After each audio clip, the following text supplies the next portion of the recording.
Some extrathoracic procedures, breast and reconstructive surgery.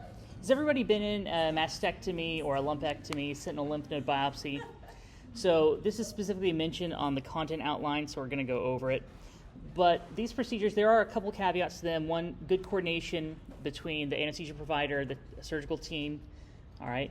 And then understanding what physiologic alterations there are, considerations for regional anesthesia, and how we would tailor some multimodal drugs to give a good patient outcome. So we're going to look at some common and advanced clinical considerations, what you might see in practice.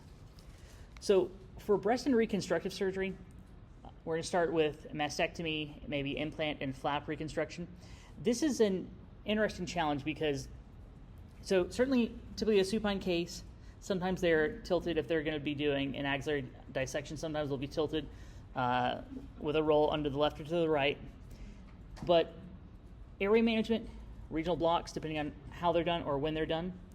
And from a simple mastectomy to a very complex microsurgical reconstruction, you may have not only a general surgeon in there, but then a plastic surgeon in there as well. Considerations for pain control are huge. There was a study that came out a number of years back, I want to say 12 to 15 years ago, that talked about doing these cases opioid-free and better outcomes. However, that was later somewhat debunked, so there was a big push to do PEX 1 and PEX 2 and not use any opioids on these cases because it was based off of, I think, a small sample, and in that small sample, there was less cancer recurrence. So there's that big push, but then later on, it was kind of shown, hey, that really doesn't extrapolate out. So not as much push for that today, all right? Effective pain control and fluid balance, along with hemodynamic stability, are central to a good, successful anesthetic. So I mentioned the PEX 1 and PEX 2 blocks. You could also consider paravertebral blocks. Whatever you do, you want to maintain a good analgesic control, minimize your opioid utilization, because these surgeries carry a psychosocial and much more than a physiologic toll on the patient. Anybody who's having to deal with cancer or that experience, the anxiety, the distress, certainly completely changes your life and your perspective. So these patients are often undergoing stress we would not wish upon our worst enemy. All right.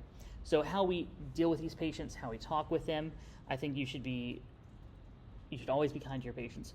But in situations like this, if you have to explain things 2 or 3 times, if you have to repeat yourself, if they're struggling understanding something, or maybe they think they're going to have to pay more for the block, or being very patient and talking them through that, I think is the best way to handle things. So a good preoperative assessment, look at their surgical history, comorbidities. Are they anticoagulated?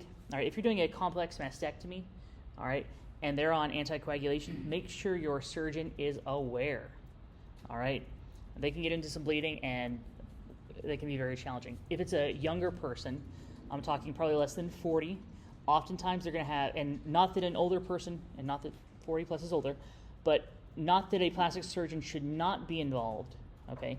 But there is a bigger push for the younger women to have a plastic surgeon involved from the get-go, all right? Because if you've seen some general surgeons do a mastectomy, all right, it's a hack and slash, all right? It's not very good, but having a plastic surgeon in there, I think overall is going to have better results for postoperative reconstruction. So for that psychosocial assessment, talk to your patients, be kind with them. They're undergoing an immense amount of stress, all right? The alteration in body image and untelling what any adult, what their history is, you want effective planning, you want good communication, all right? You want to advocate for postoperative pain control, utilizing multimodal drugs, okay? Magnesium, Tylenol, if you want ketamine, dexmedetomidine, all right? And make sure that you understand and make sure the patient understands, all right, if there is any medical history, any chronic pain, if they are on methadone, Subox, anything like that, because that will complicate your management. So make sure you kind of know what you're walking into. All right, everything from a segmental mastectomy to a total to a modified radical, all right? So depending on what it is, how long it takes. This can be a simple, 30, 45-minute case, or this can be hours and hours. All right. You may have cosmetic augmentation afterwards. You could have tissue expanders placed, all right, to help prepare that tissue for implant. There are reduction surgeries, revision surgeries, and each of these are going to be somewhat unique to that patient. Talk with your surgeon, all right, find out where the incision site is so you can make a good determination for what regional anesthetic you want to use. So a modified radical with an axillary node dissection is going to be a little bit more extensive, high risk for lymphadenopathy and postoperative pain. Augmentation or reduction procedures, all right, need to be monitored for blood loss, all right, symmetry and positioning. Oftentimes, be aware that you're going to set that patient straight up. Or if you've not been in plastics yet, if you've not done a breast augmentation or abdominoplasties, you're going to reflex the bed, you're going to sit that patient straight up, and you're going to have the surgeon going to go to the foot of the bed, all right, have you move things around, all right, make sure that everything is symmetrical. All right, so it's a little bit of a different way you might secure your tube, way you may have a circuit extension on, stretch the corrugated tubing. This way you can.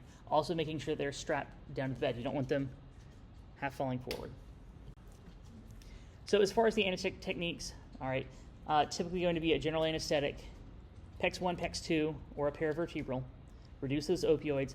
I'm a big fan of the TIVA, all right, partially, all right, to minimize your PONV, all right, and if they do any type of nerve monitoring, it is a little bit better. Sometimes they are doing nerve monitoring. Ask about this, all right? There's nothing more frustrating than getting in there and they're like, why isn't this machine working? Is the patient paralyzed? Yeah, I gave him 100 rock on induction. Give him 50 rock. I need to reverse that, So know going in what to expect. You can do these with an LMA. You can do these with a tube, but typically it's going to be a general anesthetic. Now, as far as somebody who is opioid sensitive or opioid maybe naive, or those with obstructive sleep apnea, a good block is going to be essential. You can combine Tylenol with your NSAIDs, gabapentinoids. I love a Prestex infusion intraoperatively. If you want to use ketamine, you can. You have to weigh the risks and benefits of that. All right. This will give you not only optimal intraoperative vital signs, but this will also help your surgeon, all right, with good muscle relaxation, especially if you're doing any type of nerve monitoring where you can't use a muscle relaxation. A good TIVA will help to at least give them ideal operating conditions. If there is a potential for flap reconstruction, all right, you want to maintain adequate blood flow, and there are some considerations for using vasopressors that we'll talk about here in a little bit. All right, positioning, supine, like I said, can be tilted a little bit. Normally, arms on arm boards, all right, make sure they're not hyperextended. All right, sometimes the surgeon will stand on one, the tech will be on the other, so they may have the drape be down. All right, so you're no longer hiding behind the ether screen. You're having to stare at them, and they're working right there. Padding to avoid the brachial plexus injury. All right, head and neck should be in a neutral position. All right, to prevent venous congestion. All right, and sometimes this can take hours. Sometimes you'll have odd positionings for lithotomy, including lithotomy for the TRAM, so that transverse abdominis flap, but I've only seen probably one or two of those. Make sure your lines, your monitoring equipment, your airway is secured before you get in that final bed position, okay? Ideally, all right, everything should be on the opposite arm. If it is a bilateral mastectomy, all right, you're free to do a little bit more, all right, on one arm or the other, but oftentimes the arms are partially prepped, okay, and depending on how high they're going. So you may even want to even have an IV access in a lower extremity. All right, you don't have to, but that can make your life a little easier. If you have a blood pressure cuff on the lower extremity, all right, make sure it is an appropriate sized cuff, all right? And anytime you have overextension, all right, malrotation, this can lead to nerve injury. So a blood pressure cuff going up and down on the extremity, be very careful how it's padded, all right, with that connector piece. Little things like that, if you're in a case for 4 or 5 hours, and you're not going down looking at the feet, you're not making sure that they're not exposed to any pressure, and they're not going to have a compression device on that extremity, you should be very vigilant with it. Document, document, document. All right, so general anesthesia, general airway management. All right, keep in mind some of these patients may have had prior neck radiation, depending on the type of cancer. They could have obstructive sleep apnea. They could be a difficult mask ventilation, difficult intubation, especially with that head and neck radiation. That will make your supraglottic airways harder to place. Okay, if they've had several rounds of head and neck radiation, if they are known to have subglottic stenosis, you may end up doing an awake or a fiber optic intubation. All right, if you're going to be in a rotated position, prone, anything like that, if you're working on large flap reconstruction, all right, be very careful with securing that ET tube. All right, and you may have a wire reinforced tube, whatever you utilize, have an extension piece on it so there's an accordion piece to where it's not putting any pressure on the face. All right, and make sure your tube is properly secured and sealed. All right, don't let them start in a case and you have a little bit of a leak or are a little unsure about that tube. If you have any doubts, flip them back, look at it again. The most frustrating thing is being in the middle of a case and suddenly losing end tidal or struggling to ventilate. All right, just a little review on the PEX 1 and PEX 2 blocks. PEX 1 is going to target those lateral and medial pectoral nerves, okay, between PEC major and your minor. PEC 2 is going to be that second, all right, deeper injection to anesthetize that intercostal brachial nerves, and that's going to help get that long thoracic nerve as well. All right, and then remember we talked about the serratus block as well. Those can be relatively and easily safely performed. Sometimes, all right, what will happen is you'll put the patient to sleep and another CRNA or anesthesiologist will come in and do the block. And you have to be very careful about how that is billed as discontinuous time.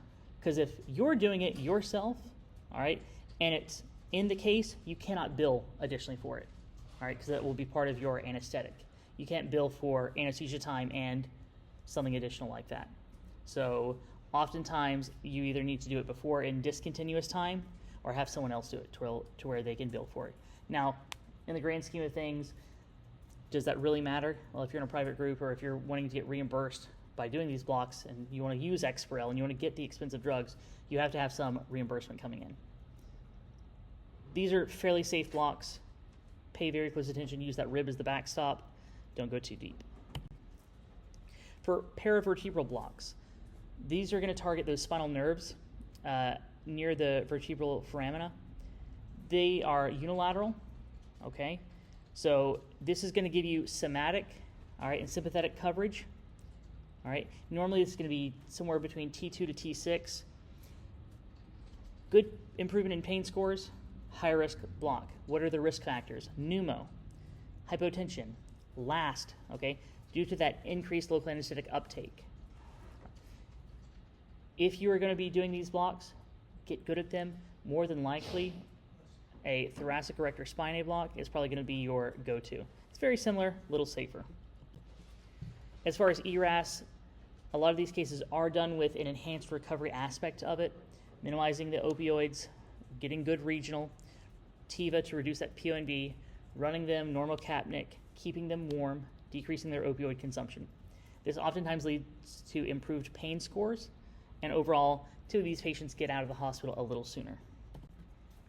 When I talk about a multimodal approach, think about the different targets in that pain pathway that you want to focus on, all right, to overall reduce the needs of opioids, all right? So using Tylenol, using NSAIDs, gabapentinoids, local anesthetics, ketamine, dexmedetomidine. You have a number of drugs at your disposal. It should be so much more than Versed and fentanyl and Sugamidex at the end. Right? Magnesium infusions can be very useful. All right? This will overall reduce your anesthetic requirements, result in some good muscle relaxation, a little reduction in PONV as well. You don't want these patients nauseous. They're already going through so much, so be very cautious. I would not use gas. That also means you should probably be doing some form of EEG monitoring. Okay? So BIS, SedLine, or if you don't have that available, all right, run them deeper. Now, as far as managing chronic pain and opioid use, these patients will come in with tolerance. They may also suffer from hyperalgesia, and then that psychological distress that goes along with it. This complicates your anesthetic. Understand their opioid history, if they have been off of opioids, if they're on a drug like methadone or Suboxone, all right, and what other comorbidities they have. They may not benefit from opioids, all right. They may need a good block. That may mean finding the person who does the best blocks at your facility, okay.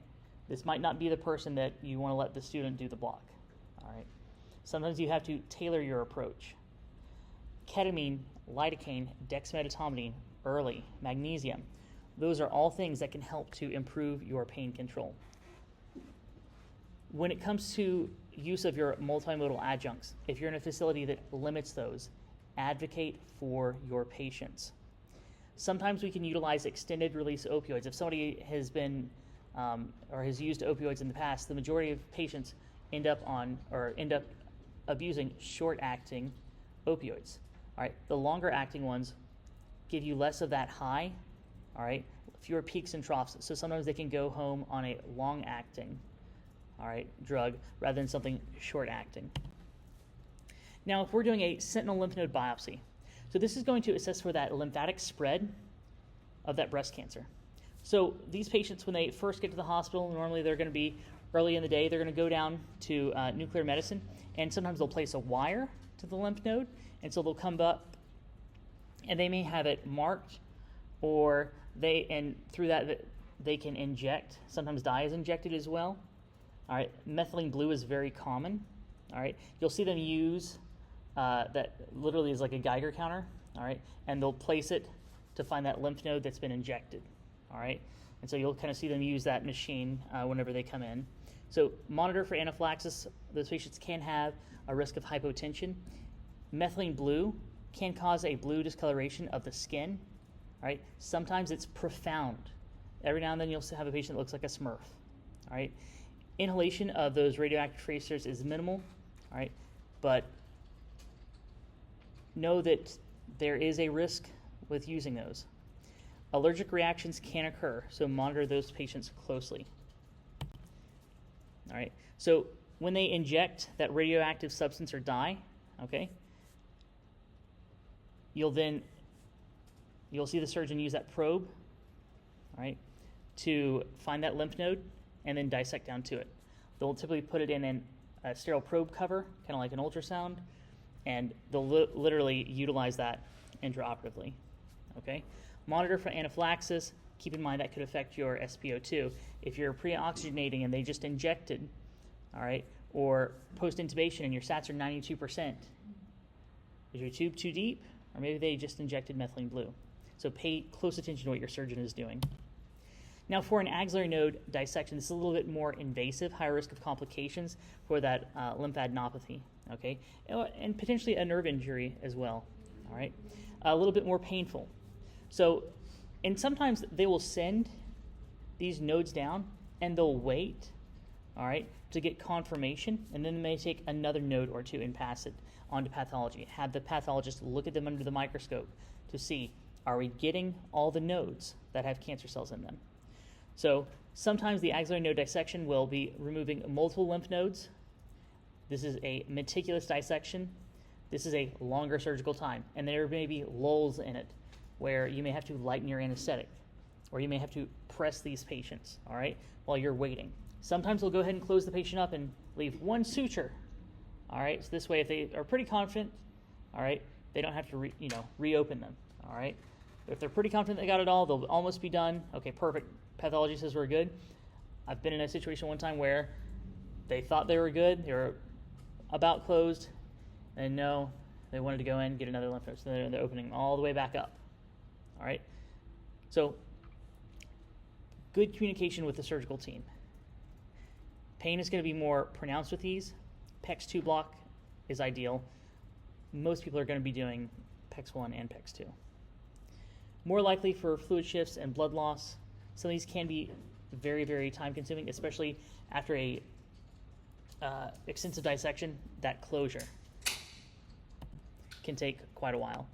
And so this is kind of what that axillary node dissection will look like, okay? So removing multiple lymph nodes increases that risk for lymphadenopathy. The latest research that I found typically says after a mastectomy with lymph node removal, not just a pure mastectomy, a simple mastectomy, but lymph node removal, about 5 years, and you can consider using that extremity. Some patients are told never let someone touch that. Never let someone touch that extremity. And they may have one arm completely assaulted and you can't get an IV on them, and then that other arm's got a vein that'll fit a 14 gauge. Okay? Talking to that patient, all right, explaining to them. But if you do put an IV over there and they do get lymphedema, all right, you better be prepared to talk to them and tell them, oh, sorry, that happened. All right? So make sure when you're dealing with these patients, communication is essential. If they really don't want you touching that arm, don't touch it. Put it in a foot, put it in an extremity, or put it in the other extremity, get ultrasound, whatever you need to do. Be careful with the brachial plexus. Those stretching injuries can occur, especially if it's an extended time. If they're waiting, move that arm board, go under there. All right, put it in a more neutral position if they're waiting for a lymph node from pathology. This is what lymphedema can look like. This is a significant postoperative risk, and this can also occur from radiation therapy. When that lymphatic drainage channel is disrupted, you get swelling, you get buildup of fluid. There's an increase in infection risk. So you don't want to have a blood pressure cuff exacerbating that.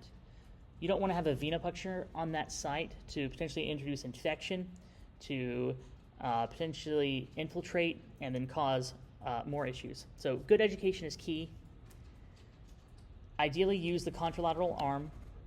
You can place an arterial line on that side. That's typically just fine because that's blood pressure monitoring. But anytime you puncture the skin, there's always that risk for infection. So if they have severe lymphadenopathy, you may not even want to put the art line in that arm for the risk of infection, not for the risk of causing any more fluid accumulation.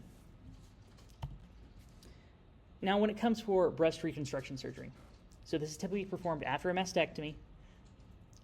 Sometimes you'll see tissue expanders placed first, and then depending on how the tissue has stretched, you may go in and do another procedure where they literally just expand those a little bit more to help that skin stretch, help that flap be ready for reconstruction. An immediate reconstruction is rare, but those are longer procedures. All right? Plastic surgeons, a good microvascular technique, very, very long case. Fluid shifts, pain control. You have to be aware of that.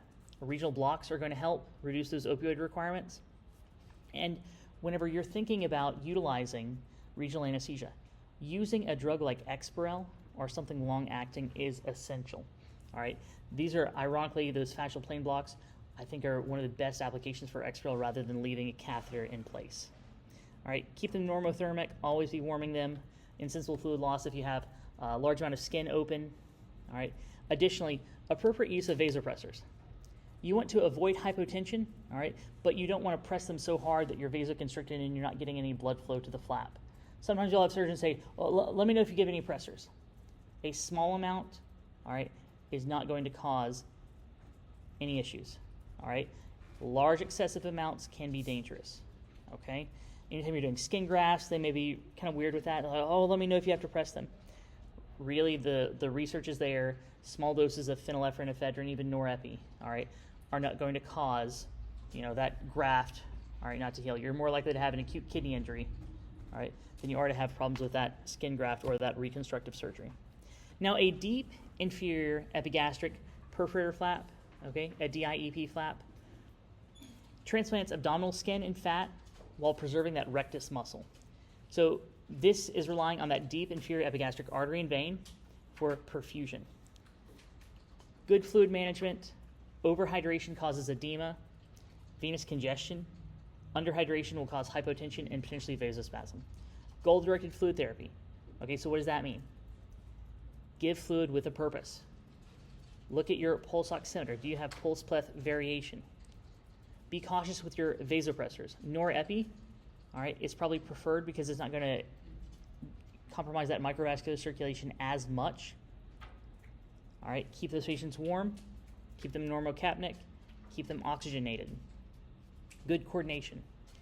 All right, like I said, norepi is probably your preferred, but you can still use phenylephrine in small doses. So transplanting that abdominal skin and fat while preserving that rectus muscle, all right, pay very close attention. Depending on how long that patient is open, that insensible loss, all right, can be quite a bit. But don't overhydrate them. Give them a fluid challenge if you are debating on giving them fluid. 250, 500 mLs, wait and see. All right. The best way to tell is if that heart rate comes down, that blood pressure comes up, and you can physically see it on your electronic chart, and you can see that responsiveness, they're fluid responsive. The best way to assess somebody, you could totally grab your ultrasound probe. If you can get to the lungs, all right, if you can look at the IJ, yeah, couldn't think of that for a second. You can look at the jugular veins if they're distended. If they're flat, if they're lying supine and their IJ is completely flat, they can probably handle some fluids, all right? But if it's bulging, if it already looks like you could cannulate it there, they probably don't need much. Now, the transverse rectus abdominis flap, the tram flap, this is going to transpose that skin, fat, and part of that muscle to create a breast mound. Unlike this, it sacrifices some of that abdominal muscle, and this can impact your core strength. All right, this may be a pedicled or a free flap.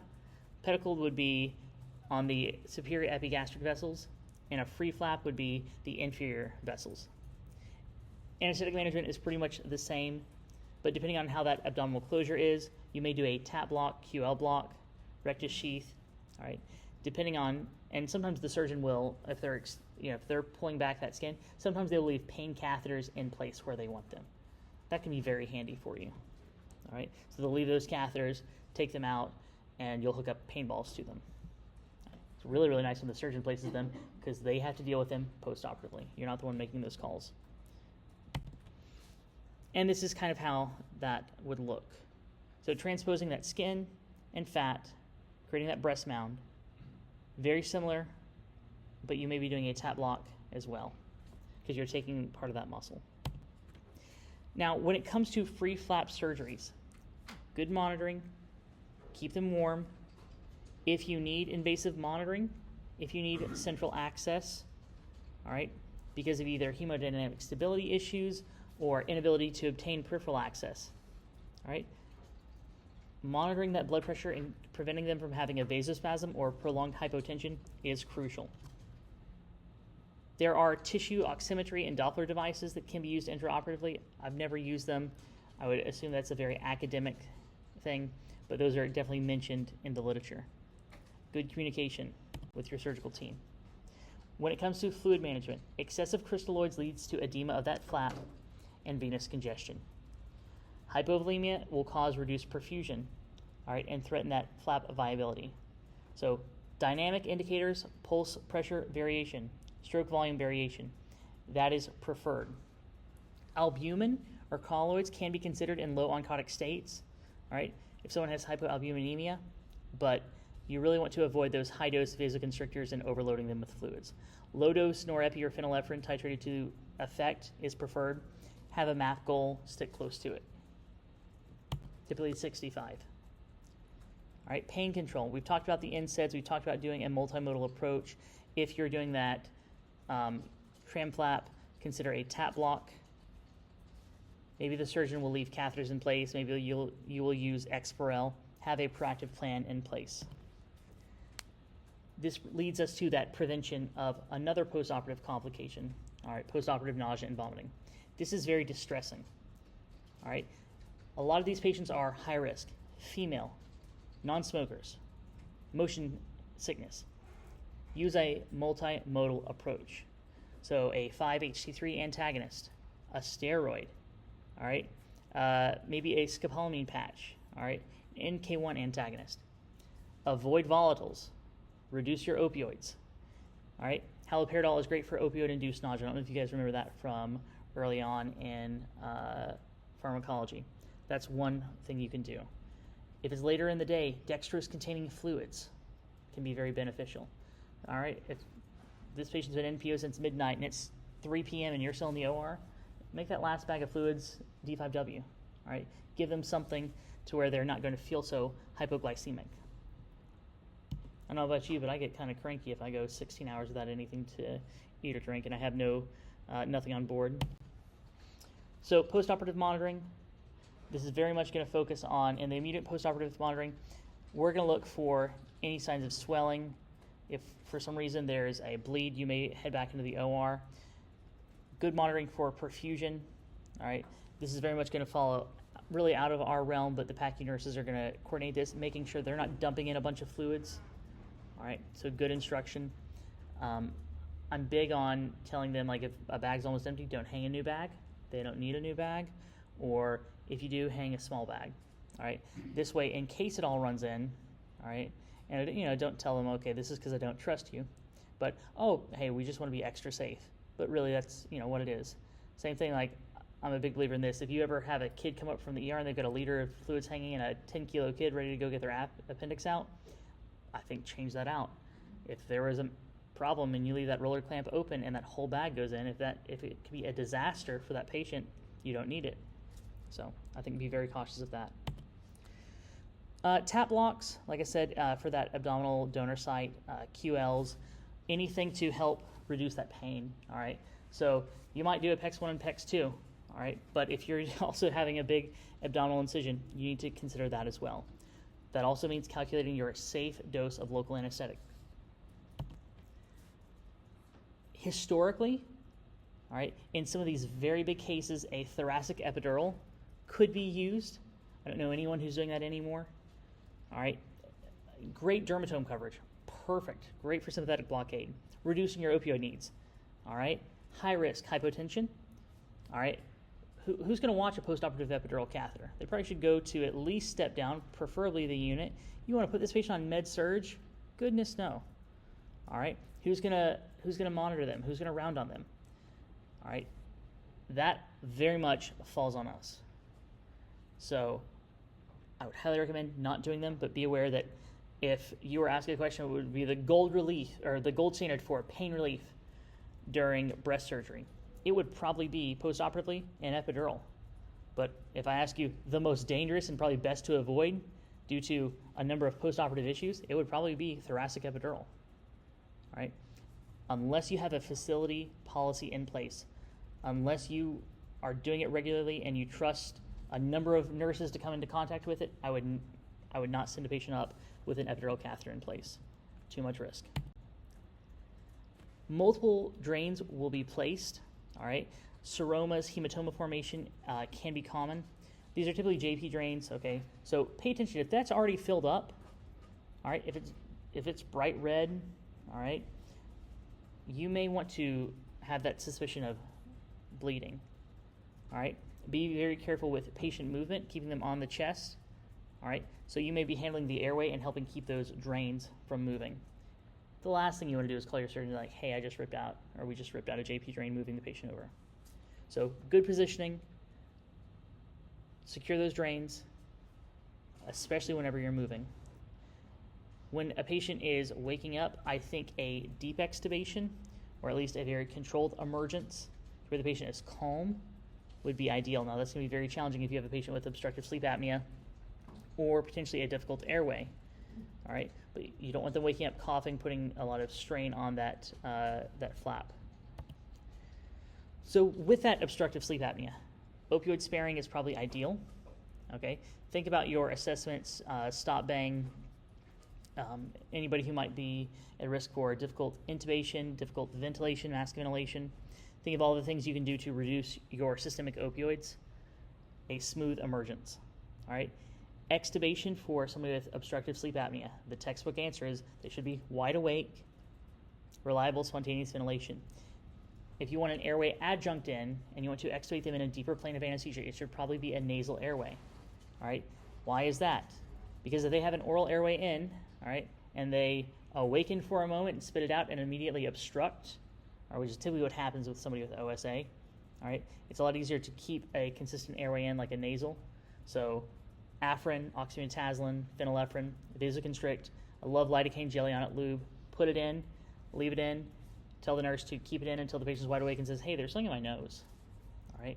This way they have assistance with their airway being open, all right, and they're not going to obstruct, because cannot tell you how many times you'll see that patient spit out that oral airway and then immediately you'll see that rocking motion, and then you're trying to position them in the right place, then you're trying to put that airway back in, and then they wake up enough to vomit.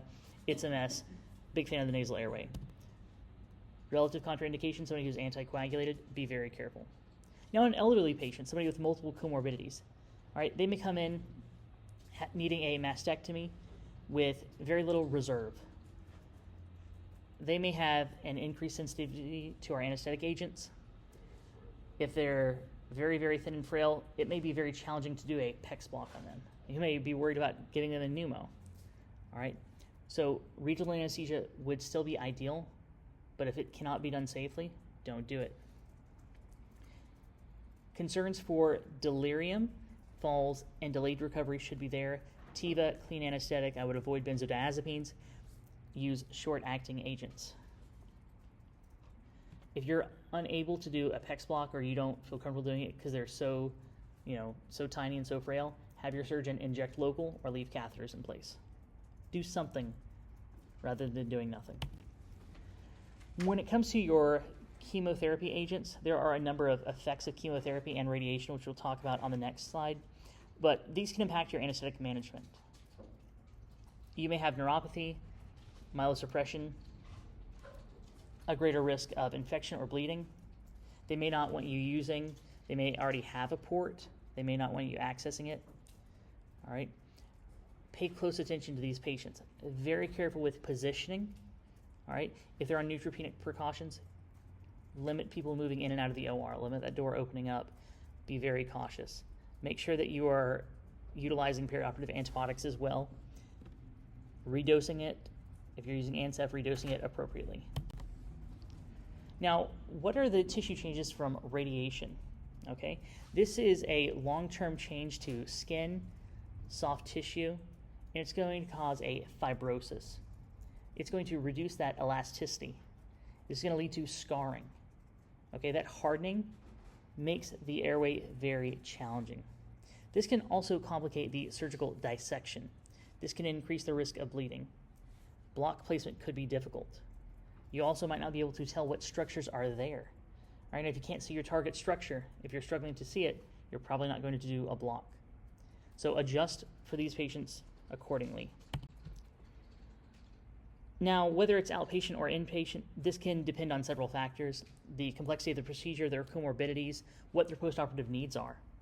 Think about your institutional resources. For a simple lumpectomy, all right, a minor revision, in and out, LMA, GIVAS anesthetic.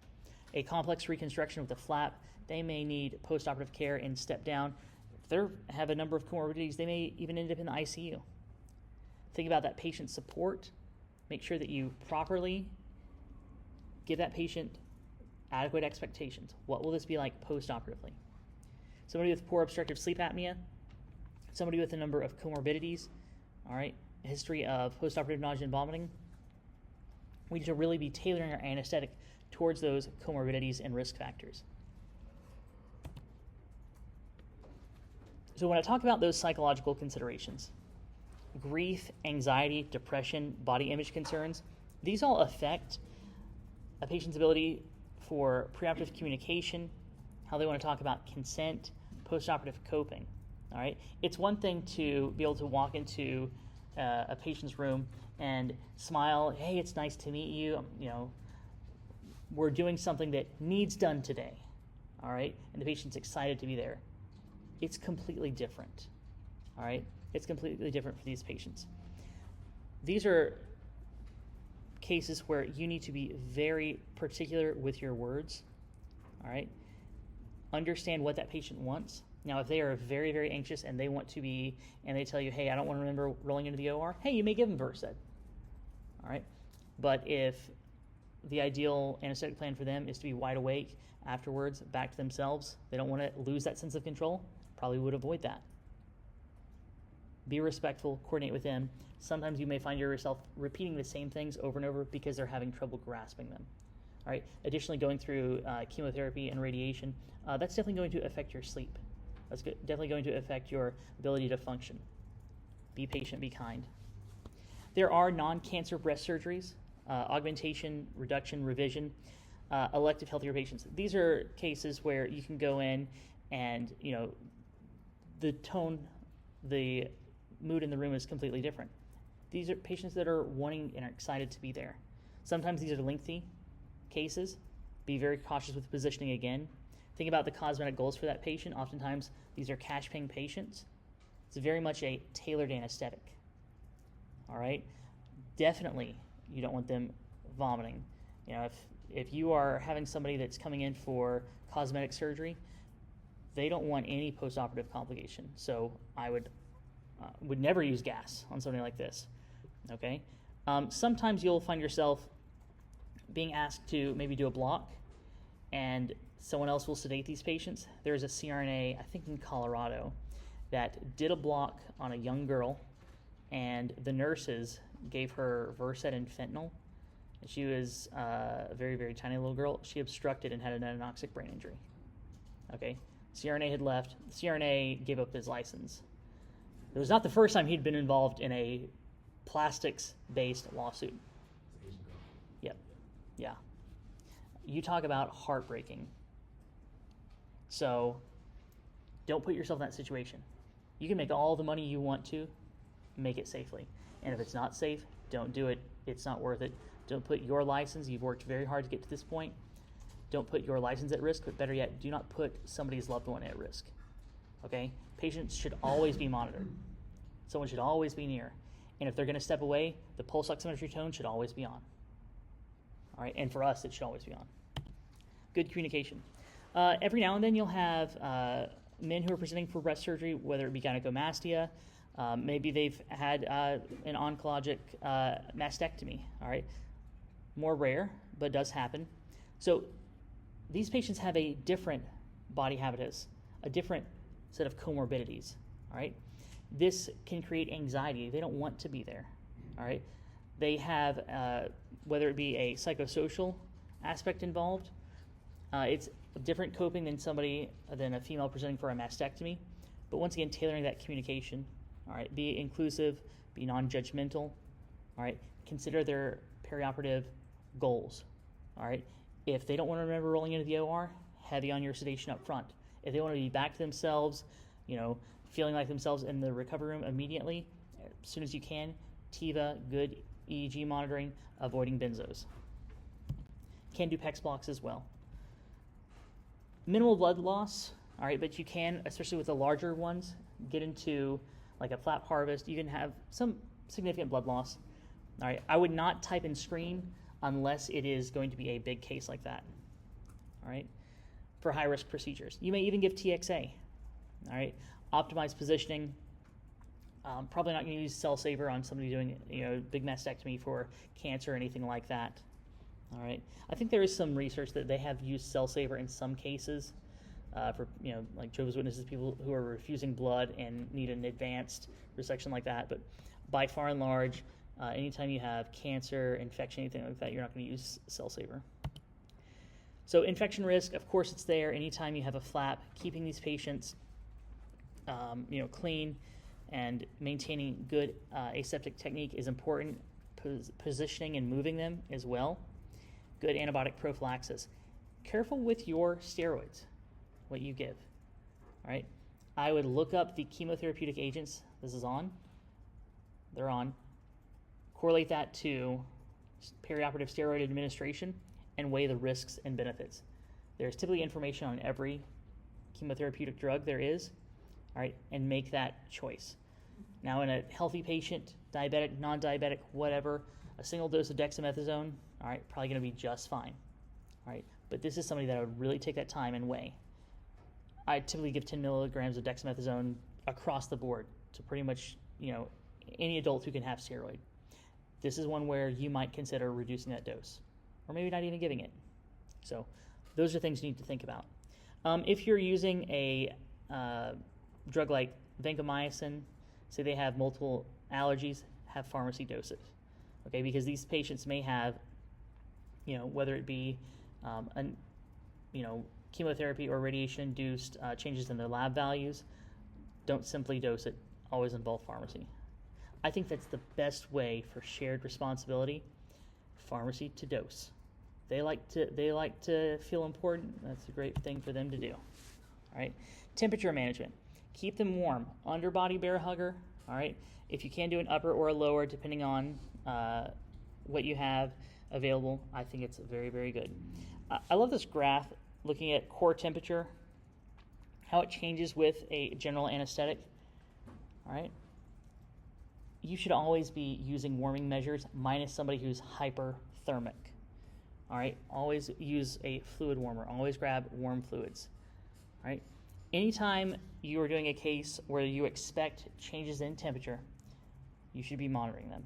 All right. It's not for prevention or identification of MH. We know the earliest sign of that is elevated end-tidal CO2. But normothermia, always warming your patients, will enhance their comfort, all right, decrease a number of postoperative risk factors, all right. There's nothing like seeing someone waking up shivering, all right. It's terrible. Keep them warm. As far as your hemostatic agents and your vasoconstrictors, sometimes surgeons will use local with epi, all right. Think about how that could cause changes in your vital signs. They may ask what's the max dose they can use. Well, if you've already done a block on this patient, all right, you have to take that into consideration. Be aware of the dose. Be aware of if they're using a vasoconstrictor. Think about how that systemic absorption. That initial injection, you may see tachycardia and hypertension. That can fade pretty quickly. Monitor those vital signs. Keep a close eye on them. Consider why if you've had an abrupt change. All right. If it's immediately after injection, all right, it was probably intravascular. I rarely do I see surgeons ever aspirate whenever they go to inject local. All right. Be aware that that short change, all right, that big spike in vital signs can be very short-lived. If you start giving a drug like labetalol, hydralazine, something to get it down very quickly, all right, you're going to find yourself with a hypotensive patient the rest of the case. Now, as far as anesthetic challenges, we've talked about the risks factors, we talked about pain control, good hemodynamic support. For aesthetic cases, okay, all right, precision is key here. Good symmetry, all right. I've seen in plastics cases where everybody's asked to, okay, hey, does everything look straight? And literally the nurse will look with the surgeon. I've seen CRNAs walk down there. All right, I would not do that unless you're asked, but you may want to be very cautious with those aesthetic cases, making sure the bed is level. All right, making sure that you're not flexed, making sure the surgeon is aware that the bed is slightly flexed or turned to the side, because sometimes they will forget that. All right, then when that patient is completely flat or supine, all right, if something is asymmetrical, that can be very, very disheartening. So anticipate these changes, setting the patient up, anything like that. I think a circuit extension, the way you secure that tube. There are tons of examples of patients getting extubated by someone just holding in the button, setting them up, and tube coming out. Pay very close attention. In somebody who's obese, very similar considerations for any obese patient. Planning for obstruction postoperatively. If they have their CPAP with them, that would be ideal for postoperatively. You can use PEEP. I would consider lower FiO2 to prevent absorption atelectasis if they can tolerate it. Avoid benzos. Have them pretty well awake postoperatively. DVT prevention. All right, this is important, okay? Long surgeries, especially if you have a blood pressure cuff on a lower extremity and you do not have a compression device, you might be setting them up for risk afterwards, especially in somebody who's obese. Go down there and move that extremity, slightly change it if it's more than an hour or two, all right? If you're just standing in one spot, eventually you're going to start to hurt. And just shifting that weight just a little bit, all right, can make a big difference. Imagine somebody who cannot do that for a case for 8 hours and they haven't moved and there's a spot of pressure, all right? So little things like that can make a big difference. Think about the pharmacologic prophylaxis as well. They may be on heparin. They may get a dose of that preoperatively, or Lovenox. It depends on how long it will be and what the surgeon wants. Precedex is wonderful for sedation, reduction of anxiety, and opioid sparing. Very useful. Goes great with somebody with obstructive sleep apnea. Loading dose infusion, however you want to give it. I like it up front. If you are going to be in a long case, an infusion is great. Know about the bradycardia, know about the hypotension, know about transient hypertension when you bolus it, because it loses the specificity for alpha 2. But very quickly does it go down. Ketamine, I think you have to be very cautious with ketamine. It can be a wonderful analgesic, all right, great for somebody who is opioid tolerant. However,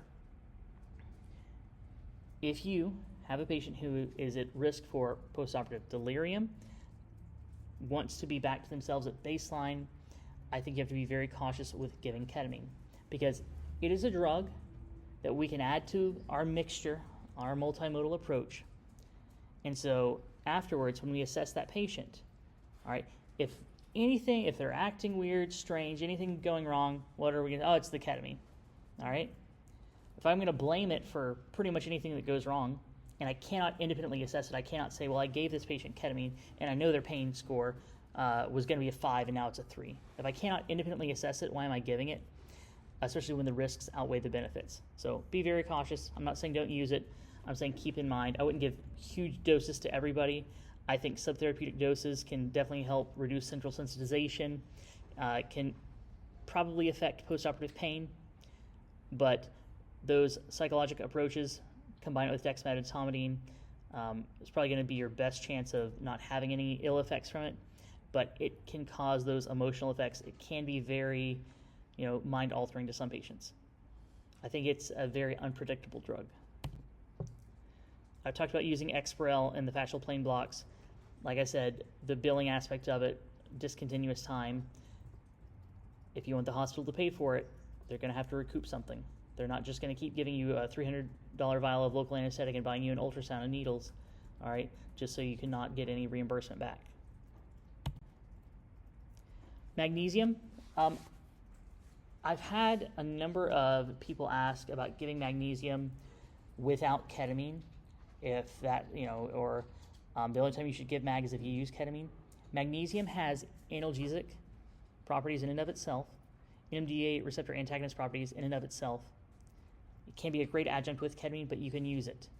All right, it's going to enhance the effectiveness of your muscle relaxants. It's going to provide some sedation. All right, so it will reduce your anesthetic requirements. This can be a bolus. This can be an infusion. Keep in mind, a bolus dose of magnesium going to really lower that pressure. All right, so give it slowly. Great for somebody who's having a bronchospasm, or maybe somebody who is at risk for it. Cautious in somebody with renal insufficiency. 30 to 50 milligram per kilo. 9 times out of 10, I grab a 4-gram bag, all right? And most adults can handle that just fine. With ERAS, it's the 30 milligram per kilo, and then I think it's 6 milligram per kilo per hour afterwards, so you'll see long infusion times of mag. So if you have ever worked OB or know whenever you spend time on OB, those ladies are getting tons of magnesium, all right? And very rarely do they lose their deep tendon reflexes or have any ill effects from it. If you're doing intraoperative neuromonitoring, be familiar with what it is. Be very cautious. If you're just doing SSEPs, all right, you may be able to use some muscle relaxants, but they may want you to avoid the anesthetic gases if you're doing motors or anything like that, which would be very rare. But they may ask you to avoid that altogether and do TiVo with propofol and Remy. They're really starting to hate on Precedex these days. Are you guys seeing that? The neuromonitoring techs want you to run low-dose Precedex? Anybody? No. Gosh, maybe ours are just difficult. I got into not a tiff, but I'm like, really? I've been doing this for years. Never had that make an effect. So, for some reason, I think there's been some research that has came out that has said that it can reduce your motor strength. So you may see that mentioned. Good reversal. Gosh, don't use neosigmine. Don't cause them nausea.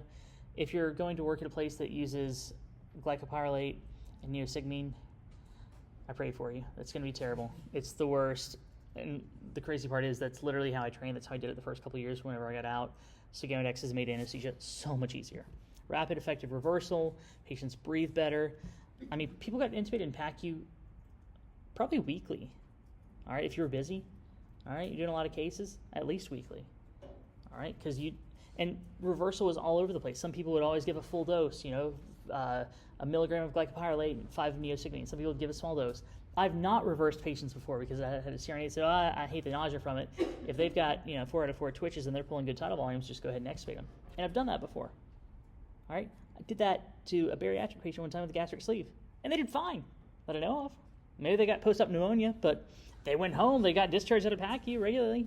We'd given, I think, VEC up front, and the patient had 4 twitches and was pulling 500 tidal volume. Good head lift. Wild what I say we did back in the day, but that was about 10 years ago. Things have changed.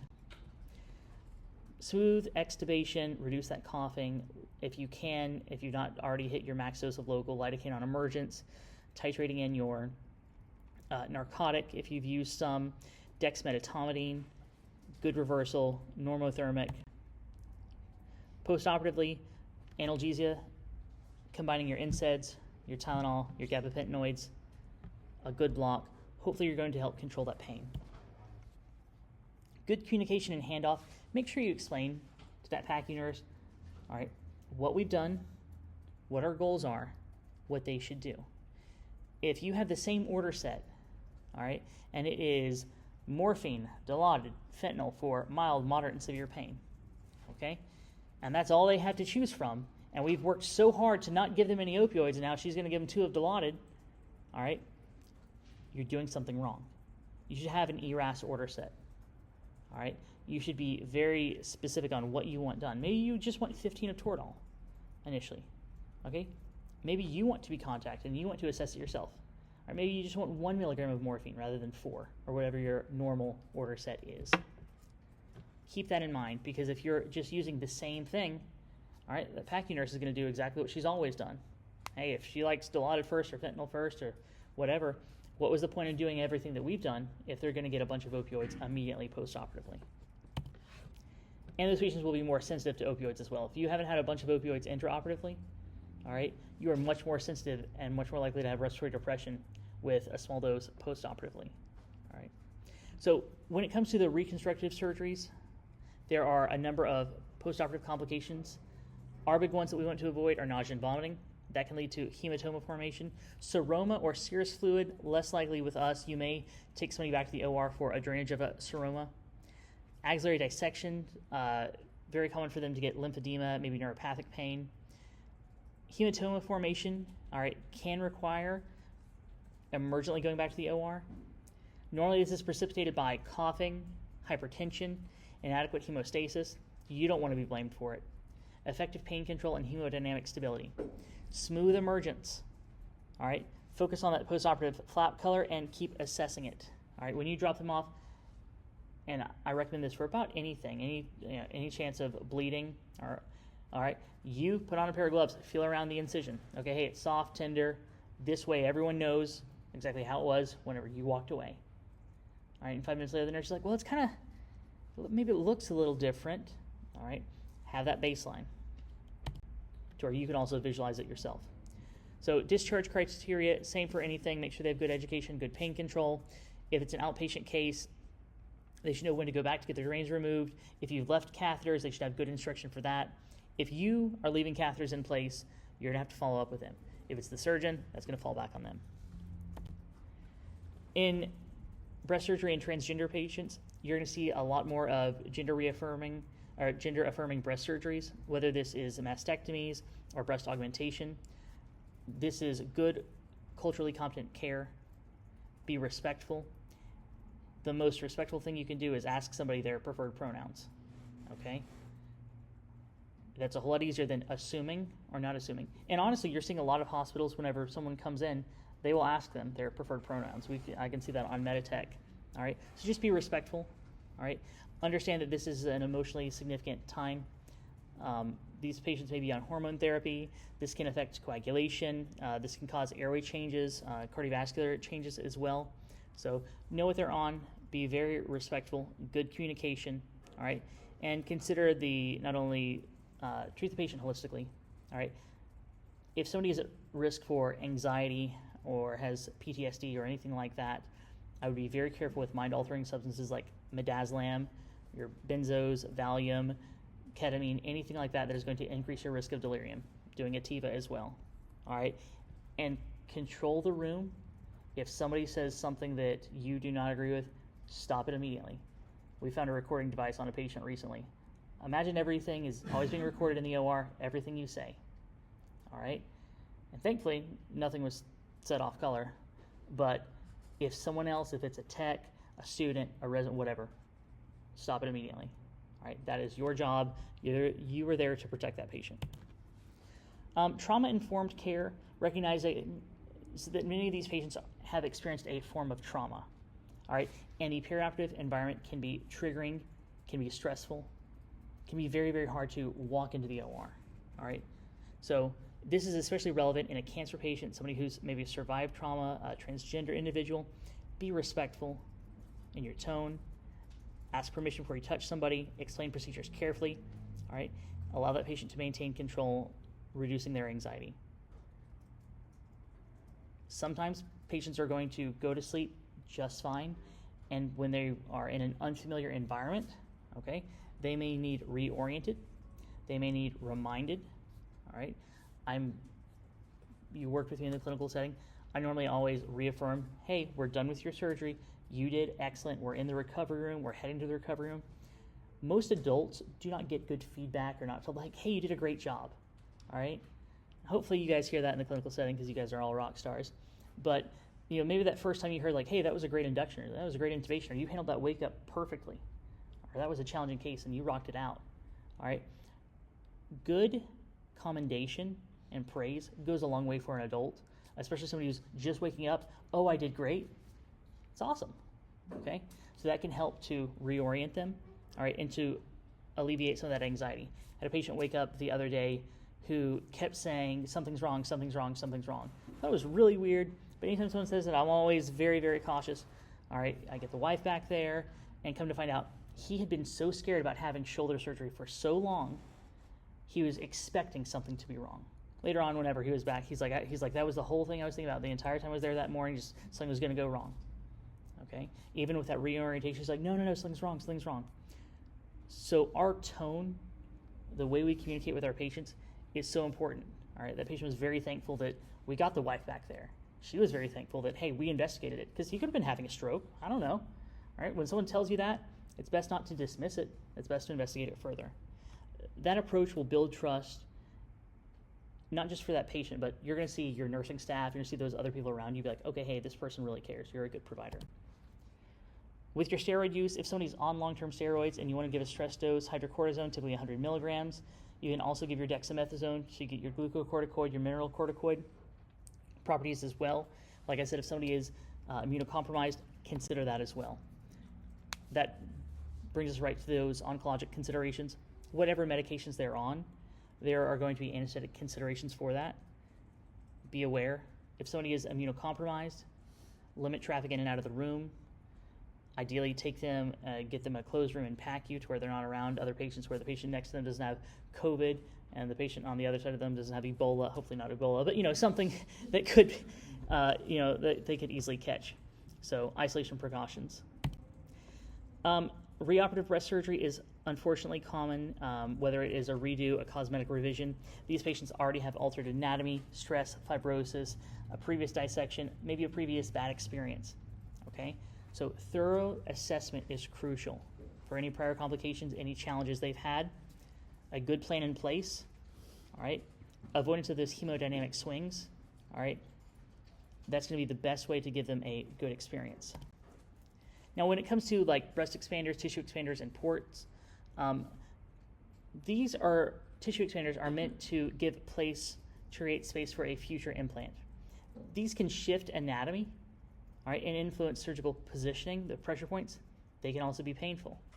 Okay, ports can be put in as well for chemotherapy, or if you're doing an alternative surgery and you have somebody who has a port, okay, make sure that's padded, okay, all right. If you can feel it under the skin, if this is somebody with very thin skin or you can visibly see it, if there's pressure on that, that can hurt, that can cause injury.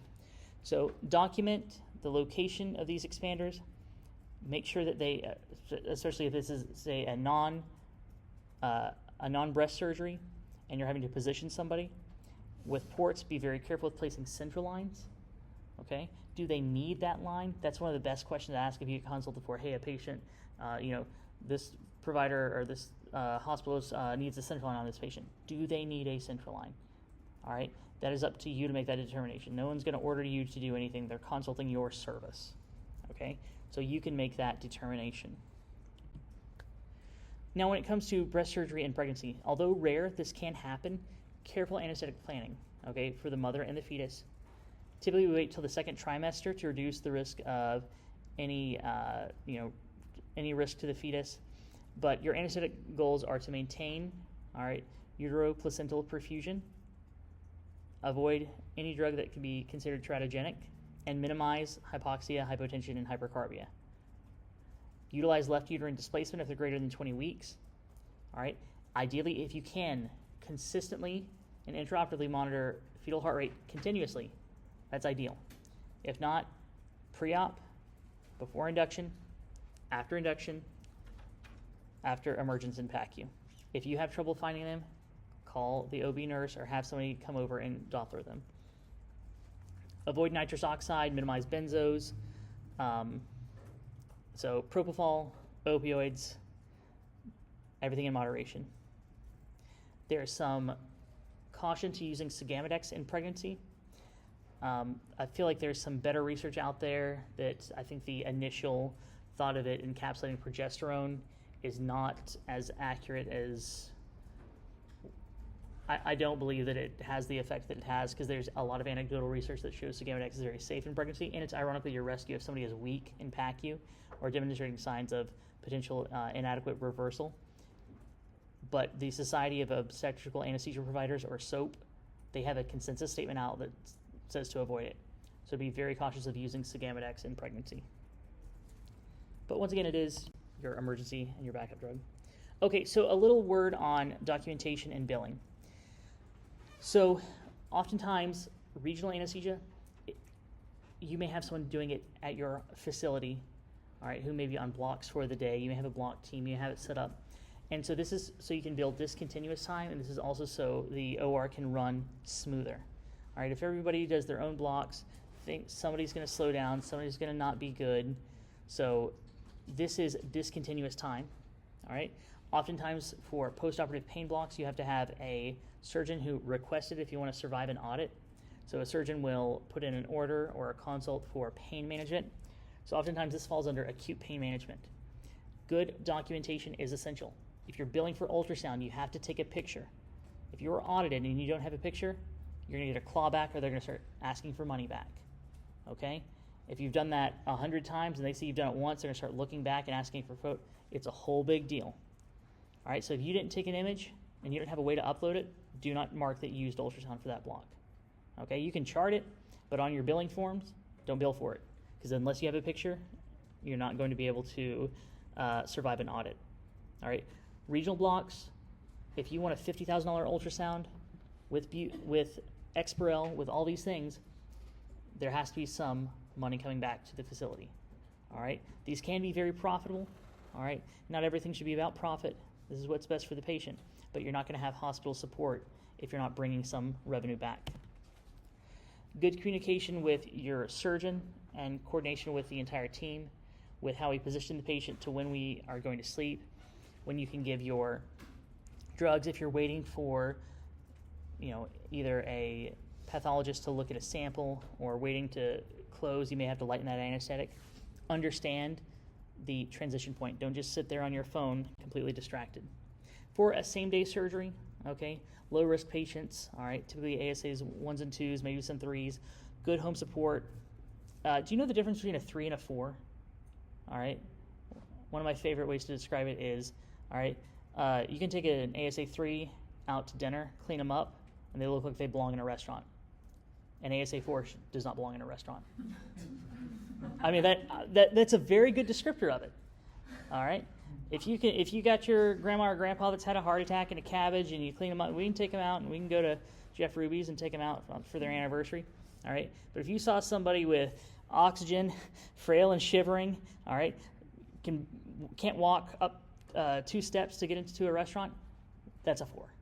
I thought that was a very good descriptor. I think it's pretty accurate too. So those aren't going to be hopefully in your outpatient same-day surgery centers. So somebody should be able to go home with adequate care, low risk of complications, avoid any high-risk comorbidity, severe OSA, all right? Those probably shouldn't be done, all right, at a surgery center. Hematoma, excessive nausea, pain, that has to be well controlled. Otherwise, they're going to get admitted to the hospital. All right, I think this is kind of interesting. There are simulation cases with, like for the surgeons with, flap adjustment and things like that. I think seeing how that stretching of the skin, if you are at a teaching facility and you can go in and see like the simulators, it's very interesting, all right, how that causes tissue damage that can be very painful. These cases, all right, are good for learning for a student if they have good anatomy. If this is somebody who's on chronic opioids, this block has to work, cannot have it fail, get the person who's best at them to go and do that. Think about what's best for that patient. And of course, I think following ERAS is ideal. Document your blocks, the technique you used, what you injected, consent and timeout. Make sure if, say you're doing blocks and another CRNA is going to do the case, make sure they understand what you've given. And if you do a block, say you have a procedure room and your patients are coming in and out, and they may go back to their ambulatory room while they're waiting for the OR, make sure that they are monitored, pulse oximetry, tone on, EKG, blood pressure. If you're giving them sedation, some oxygen. Do not leave somebody unmonitored. Managing nausea without opioids, okay? When you still have nausea and you've avoided one of the most potent triggers, you need to do a stepwise multimodal approach.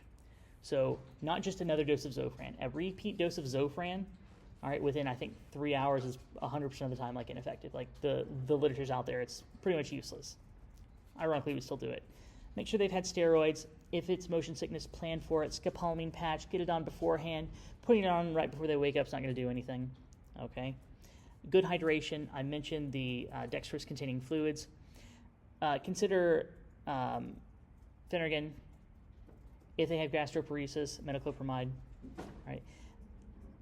Consider the adjunctive drugs as well. Compazine, barhemicis is another one. So look at or amend. Those can be very useful, but consider their risk factors. Avoid things like nitrous and gas, ideally. All right, if you have intraoperative hypertension, all right, why? Is this just sympathetic stimulation? Is this inadequate anesthetic depth? If you're doing a TIVA and all of a sudden, man, they are so tachycardic. Man, they are hypertensive. What's going on here? All right, if they're light, all right, and you've not given Versed, right, or if that IV is infiltrated, and they can be wide awake and they can have frank recall. TIVAs carry a much higher risk of recall. All right, why is that? Well, because anesthetic gas is poison, and when you breathe it in, all right, you get neuronal apoptosis, all right, and you can't form memories when you breathe enough of it in. All right, it's not good for you. So use short-acting antihypertensives. Don't overshoot. All right, nitro, esmolol, yes. No labetalol, no hydralazine. You'll see that happen time and time again. Rapid control of blood pressure is essential. You don't know what's going to happen in an hour or two in surgery. All right, if you give a long-acting drug, you're married to that effect. Hypotension. Make sure that you are communicating with the surgeon. If they have been nervous about the graft, have said, hey, keep the MAP at 65, really don't want pressors. Small doses of norepi are probably your best friend, followed by phenylephrine. All right, but make sure that you've evaluated their fluid responsiveness. Make sure that they are adequately anesthetized, but not over-anesthetized. Okay, EEG monitoring is a great way to do that. Sometimes they're just going to have to get vasopressors. Shoot for your MAP goal, all right, and don't overshoot. Keep it consistent, and an infusion at low dose is probably much better than bolus, bolus, bolus, and you ride the wave. As far as positioning goes, nerve injuries, we've talked about this. The big one is going to be brachial plexus. Be very careful, or if someone's leaning on the arm, all right, make sure those arms are less than 90 degrees and well padded. Make sure your lines are running, or if you have an IV in an extremity, all right, and you can't get to it and assess it, I'd be very cautious about using that for your TIVA. You always want to be able to get in and assess that IV. Depending on the type of surgery, you may have to protect the face.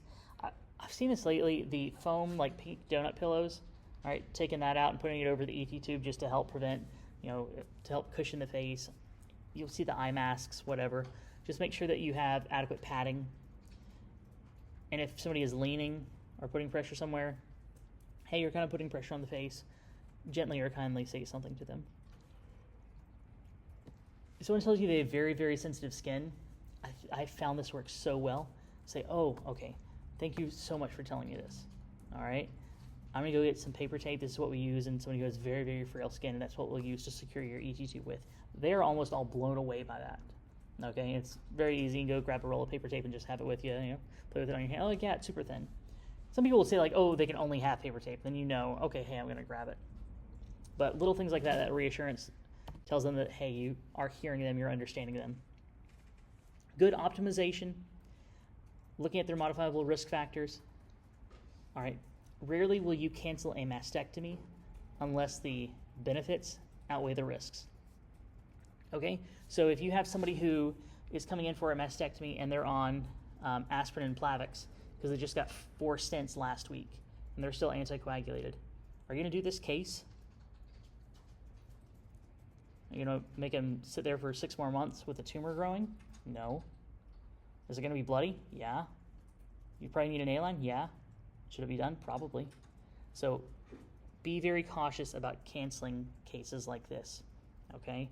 What are you, if you have a reason to delay a cancer surgery, it better be a good one. So ideally, they should come in for a pre-op visit beforehand, and there should be a plan in place. Avoid delirium.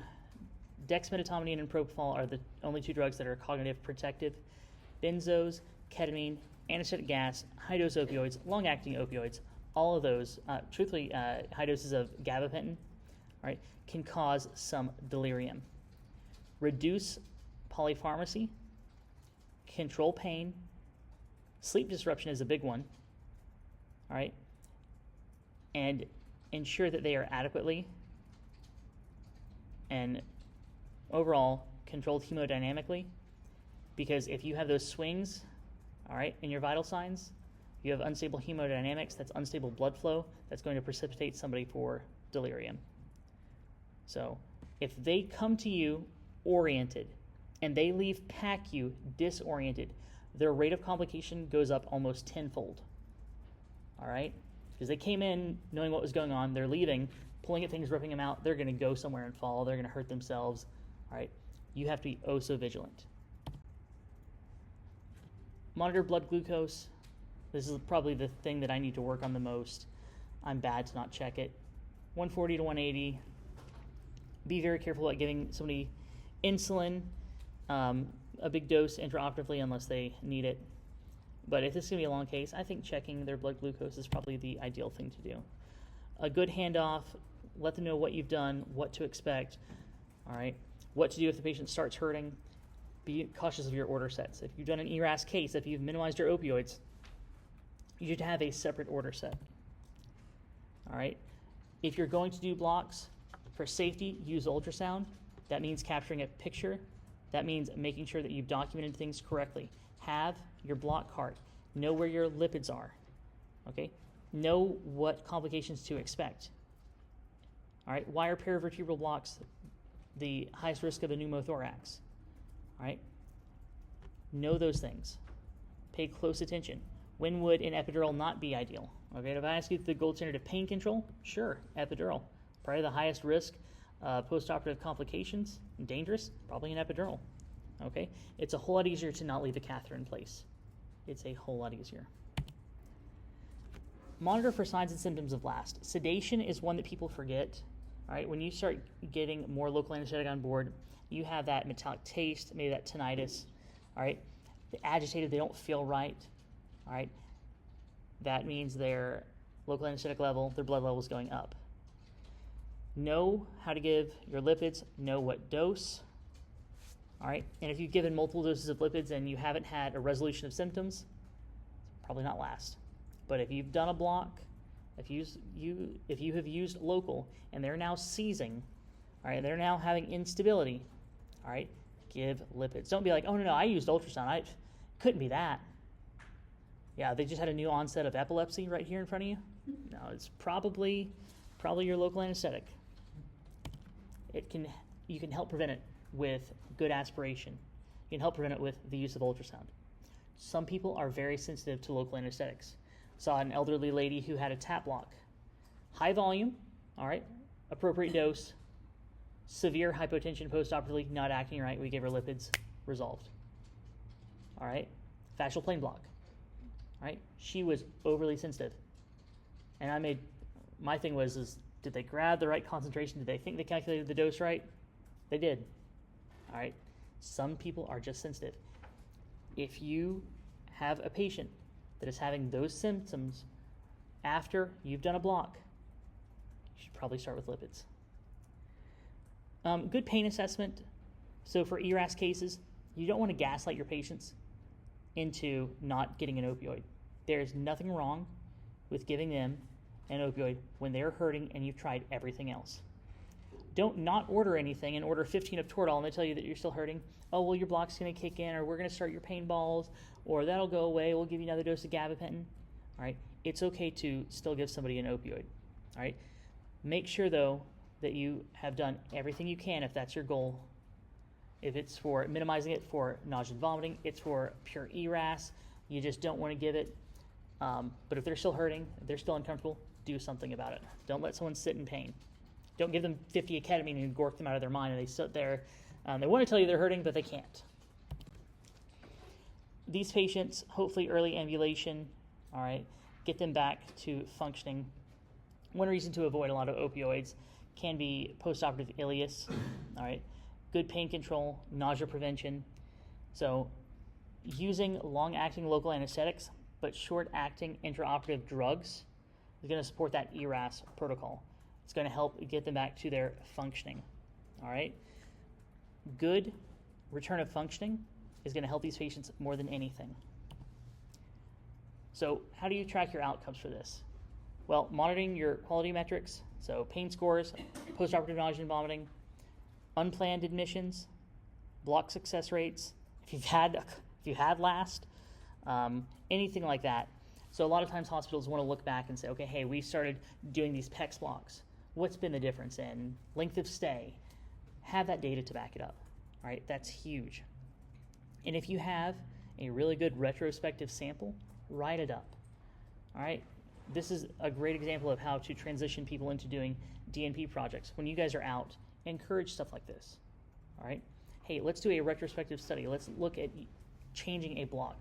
Let's do something different, all right, to see if we have an improvement.